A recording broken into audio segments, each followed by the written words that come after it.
presentará el acta d'il·lusió a Sant Claver, músic, poeta, polític, popular, però no dir mític. De família menestral en un vell antic casal, va néixer fill d'un fuster, Josep Anse Claver. S'amava que es deia Ernest, sabia parlar francès i tocava el clavecí, podia fer clavecí.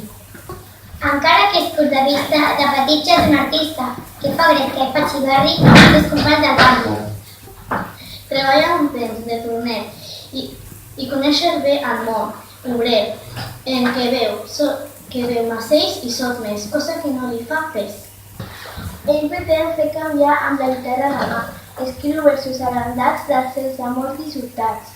I escampa belles cançons per tavernes i racons, amb eufòria i amb fe, amb ànsia participa en la Jamaica. Com tot escriure fa i treballar, i la seva d'ella avall, després fa la pressió i la teatre en la pressió. Més l'enceno s'encapava i es desfoga amb la guitarra. Quan en surti amb llibertat ja l'aurora haurà fundat. Serem tot l'estil, el fet i la desconstrucció, la seva conductes, amor i virtut i progrés. L'any 50 sense un rat, fa una societat coral, que d'Espanya és la primera i canta la classe obrera. La fraternitat es diu i així va fer la Bíblia d'un fill, que pren el nom d'un jardí, com ara el barceloní. I comença a interpretar fins i tot en català. Som al temps de renaixença i tot just això comença. Aviat enfilat, amb els vendres comarcal, el xiricó del Claver creix com un carbasser. Els camps elisis amb pins i fa concerts vespertins i concerts musicals. La gent no para d'anar-hi i en Clavell és empresari, a més de compositor, bon poeta i director.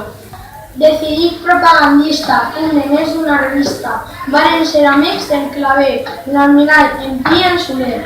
I molt més tot deien que les terres raradetes anaven terra. 1867, a Madrid se'n va de pet. Per progrés era el capital i el moment diputat des de la Diputació de tot és per a el cim de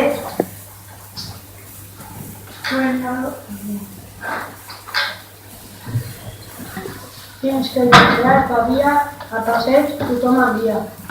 Però en resta la seva obra que la canta el ric al pobre, la canta el pobre al ric, és així que fa venir.